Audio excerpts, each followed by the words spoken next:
I started collecting baseball and football cards as a kid in 1980. Baseball card collecting got serious in 1985, and I dabbled in basketball in 1992. Life got in the way in 1994, and collecting stopped until I kicked things into serious gear in 2003. But then I got married. And my wife didn't really care for me spending our hard-earned cash on sports cards. So, from the depths of my office/man cave in our spare bedroom, I have taken my collection underground, and indeed, under the bed. Now, join me, secret collector, as I attempt to grow my card collection under the unsuspecting nose of my wifey. And remember, don't tell my wife. Secret Collector here, and it's time for part 2 of my 6-part series on the one player I'm most excited to collect from each team this year. Today's episode will be devoted to the National League West. And so, we will begin with the Los Angeles Dodgers. The Dodgers are, of course, the defending champs and are loaded with stud hitters and pitchers. Last year, they brought up a bunch of great players worthy of collecting: Gavin Lux, Will Smith, Dustin May, Tony Gonsolin, and many others. This year, the crop is a little more tame. In fact, there's really only one guy I'm even interested in at all, and that's Zach McKinstry, who has already gotten off to a good start. He's only made 2 cards, and they're both from the 2021 insert sets, the Topps 86 Autos and the Dunross Signature Series. By the way, I don't do minor league cards, but if that's your thing, enjoy. The Padres are up next, and just like the Dodgers, this team is loaded. But they do have more youngsters to get excited about, like Tucupita Marcano, who had a great spring training and surprisingly made the active roster despite never playing above A ball. He has great plate discipline, is a slick fielder, and he's only 21. He's only made 1 card, last year's Bowman Auto Prospect, so his rookie card should be coming out this year. Make sure you get him. Now let's talk about the San Francisco Giants. Last year's surprise was famous descendant rookie Mike Yastrzemski. And honestly, no one thrills me on this team. So I'm going to go with Donovan Solano. He surprised us all last year when he just kept hitting and hitting and hitting. But can he do it now for a full season?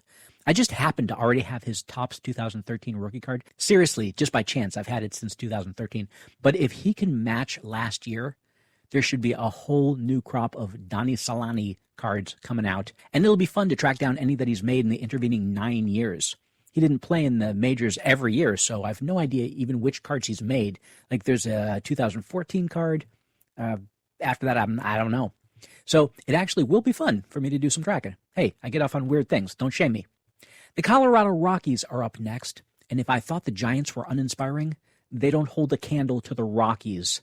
There are a couple of minor leaguers of interest like Helcris Oliveros, Alajuris Montero, and Jose Mujica, but none of these have me too excited, and I don't think any will hit the majors this year. So my choice is someone who you might already have a nice collection of, but for whatever reason, I don't.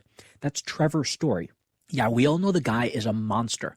Power, speed, fielding, he has it all, and his cards don't reflect just how great he's been for the past 5 years. His first Bowman card is the 2010 draft, and his rookie cards are in the 2016 sets, and they're still booking for $8 for the draft Chrome card and only $4 for the 2016 Topps Chrome, which means I'm not the only one who has ignored this guy. However, I watch eBay kind of closely, and you can't find these cards at book prices anywhere.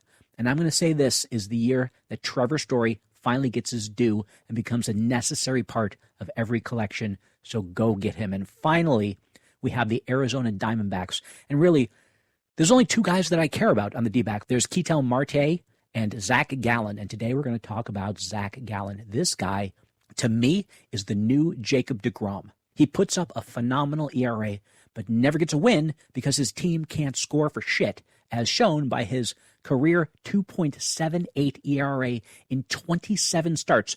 What would his record be with a 2.7 ERA? 15-5, maybe 14-7? No, he's 6-8 because the teams that he's pitched for couldn't score runs to save their lives. I really feel bad for this guy. I can't for the life of me understand what the Marlins were thinking of when they traded him straight up for Jazz Chisholm. Nothing wrong with Jazz, but dude, that was a bad trade. Anyway, his 2016 first-year cards are still dirt cheap, and you can find his 2020 auto rookies for like $10 or less. So get them, because they will definitely go up when this stud pitcher finally comes off the injured list and begins his 2021 season. So that's it. The players I'm most excited to collect on each NL West team. Keep an eye out for the next episode, which may or may not be on the NL Central. And remember, don't tell my wife.